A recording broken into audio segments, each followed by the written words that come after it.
Thank you.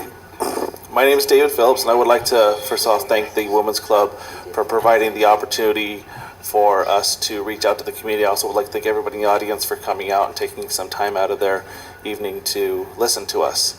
I have lived in Rialto for 30 years. I'm only 38 years old, so I came here at a very, very young age. My father has always worked in law enforcement. Now he works in prison ministry as he's retired. My mother was a homemaker, and she made sure that we were raised to be strong, godly young men that respected everybody. One of the things that my father taught me was that we complete things that we start, and we treat everybody with dignity and respect. As a small business owner, and as a father, and as a husband, I carry those things not only into my own household, but out into my community. I am the owner of Rialto Now Media. If you didn't know, now you do. We are your go-to spot for everything Rialto and the surrounding area. We did that because we found a very big gap when it came to how the surrounding media sources covered this fine city. My wife is a teacher, and I have two beautiful young girls. Don't let my gray hair fool you.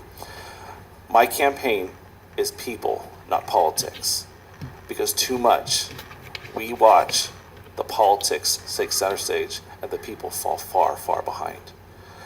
No longer will the people fall far behind if I'm elected on November 8th. The people will for once take center stage. My goal has always been and will be you, the people. My father taught me, not with words, but with actions, as the block captain, the president of the association, the custodian at the church, that you lead with your example and not words. And as your council member, I will direct my colleagues to change their actions, not with my words, but with my actions. Thank you. Thank you, Mr. Moore. Mr. Phillips, the biggest problem facing Rialto and what you will do personally to address it if on City Council. Well, one of the biggest problems, and probably the biggest problem, has been reiterated in one fashion or another, and that is the lack of shopping opportunities and the Renaissance program. In preparation for tonight's forum, I looked at the last forum, and I heard a lot of candidates, one actually that won election for City Council, talk about the Renaissance, the Renaissance, the Renaissance. They've given us nothing. They've given us a theater, and they've given us a 24-hour fitness. Sitting in one of the community meetings and being pulled out by the developer and asked, why am I asking so many questions, is indicative of the problem. The developer and the city don't listen to the people. They sit there, they have meetings, they tell them what they want, and then they give them gas stations, they give them convenience stores, and they give them another fitness place. Enough is enough. It is time for our politicians to untie themselves from the developers and retie them to the people who actually vote for them. It is time for them to stand for the people and give us what we want. Thank you, Mr. Phillips. The same question, but I would like you to think, how can we attract them, the new investment? Well, one of the ways, and we know this through talking to planning, is you need to have the rooftops. So if you want something that requires a reservation, that takes a certain income level. At one time, we were told at a council meeting by someone who was sitting in this room that when we are called for surveys, if we don't go shop, if we don't eat out, lie about it so that we can get more people in here. The key is not to lie. The key is to make it available. If we create an entertainment hub in the Renaissance area, that will create the need and necessity for us to have the nice restaurants. I specifically, when we were losing In-N-Out, I called down to Baldwin Park. I talked to the contractors to find out. I've recently spoke with Chick-fil-A. They want to bring a restaurant here. They just need somebody to ask. So as a citizen, I've gone above and beyond to make sure that we are not getting forgotten about, and I will not let or wait for our elected officials to do it. So as your elected official, I'll make it happen.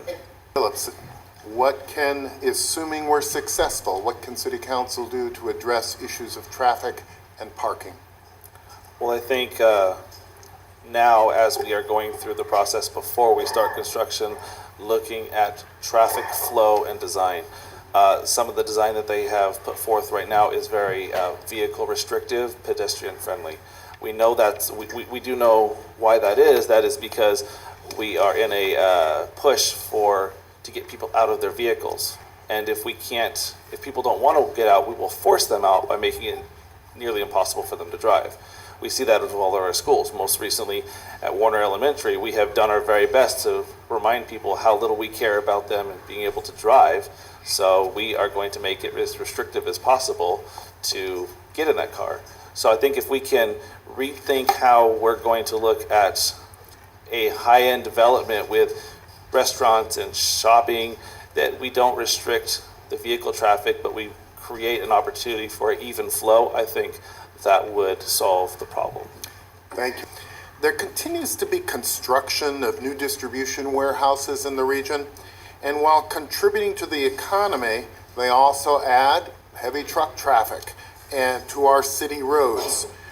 What's your position on a road tax for these businesses to help the city of Rialto pay for road maintenance? Mr. Phillips. Wow, did I just get handed a gem? This has been my biggest beef with the influx of warehouses on the north side of Baseline.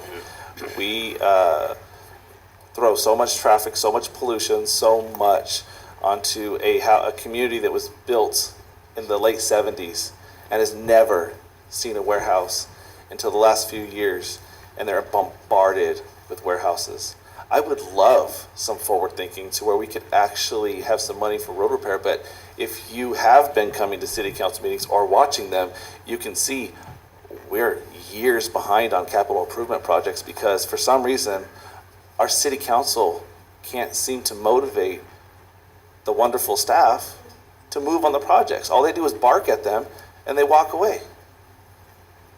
And I don't understand that. So yeah, we could collect all the money we want, but if we're not going to move and make sure that the projects are completed, it's a lost cause.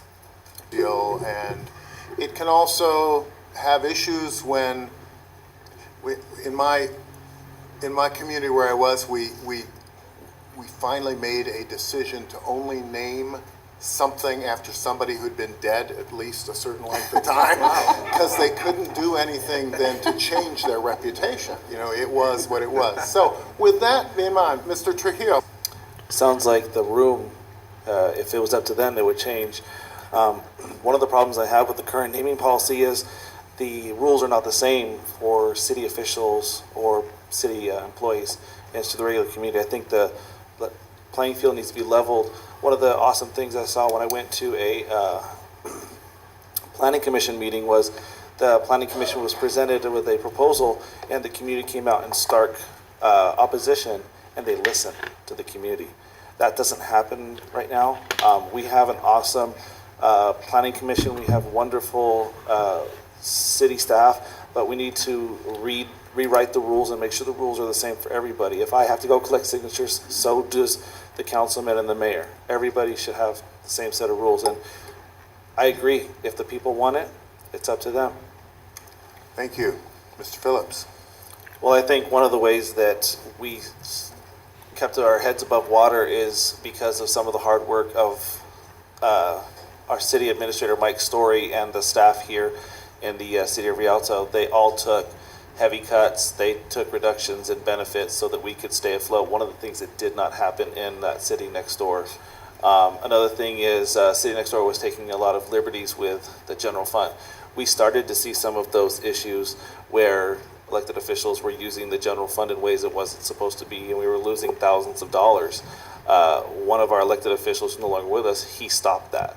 So I think if we keep our eye on the ball, make sure the money's not going out to inappropriate places, and thankfully here in Rialto we're blessed to have employees and admin staff that are willing to take a cut to keep the city afloat. So I want to thank them for all their hard work they did for us during the recession. Mr. Phillips. Yeah, a lot of what they all said. I'm already out in the community. If you don't know me, that's a dig to me. You can call me anytime, just like Councilman O'Connell did. I don't answer my home phone, so 909-534-9558. That's my cell phone number. Text me, call me now. If I don't win, keep calling me. davidforrialto@gmail.com. I'll give you an email address I actually check on a regular basis. We're planning on win, lose, or draw. We're going to start holding events out in the community at coffee shops, similar to what we do with Coffee with the Chief, but something that can be where citizens can come with political problems. I'm very happy to hear that the police department holds a Coffee with the Chief and keeps it to public safety. But we need to open an additional forum to where people can come with questions about issues that are of more of a political nature, and we can create an opportunity for the residents to learn and hear what we're working on. Thank you. Mr. Phillips, why should we pick you? Well, I mean, the voters have a gem. Unlike our national election, really anybody sitting at this table is a great person to operate as your council person. I don't think there's anybody up here that I have not ever had a mince words with or had not had a positive dealing with where they've helped out. But one of the ways I differentiate myself is I work out in the community. Most recently, I started working with a new group of young adults that wanted to do good things, and I just showed up to start helping them. What can I do to help you? They turned around and said, "It's so awesome. You're the only person that is involved in this process that wants to help us." So that's my goal. Is I'm not the person in the pictures with the group. I'm the person behind the camera taking the pictures, working with the group. I'm the person who, on day one, I'm ready to hit the ground running, making Rialto a better place for the people. And I'm going to give our young people a face that they can look at and say, I can do that too. If Mr. Phillips can do it, I can do it. And Mr. Phillips, does Rialto have a homeless problem, and what can City Council do? Well, I think every city has a certain level of problem with homeless. We're very blessed here in the city of Rialto to have the community policing program and the reentry support program. Those two programs now headed up by Corporal Greg Marquez and one of his really great officers that I actually grew up with, Officer Duque. Their team goes out and they actually look for solutions. It's constantly looking for choices. I actually got a chance to sit down at one of the Coffee with a Cop meetings over in the city of San Bernardino. I was pained to see what that city is going through with their homelessness and the just complete despair. And one of the things that I would love to bring to the table as a city council member is to work with our partner next door and see how we can't help on the edges, maybe bring the program that we're already using with our police department to help solve the problem. Because as we saw with the Neighborhood Watch program that I created in my neighborhood, was if you ignore the problems on the north and south, eventually it will be your problem. Mr. Trujillo. Thank you. Mr. Phillips. I want to thank the people in Rialto for really giving me a good break into this thing they call running for elected office. Talked greatly with my friend as he was sitting on council about the issues with running and being an elected official. And you know what? You just never take it. You never really see what it is until you're in the thick of it. It's been a blessing to meet so many people. One of the great things has been all the people I don't know coming up to me saying, I heard you're running for city council and I'm voting for you.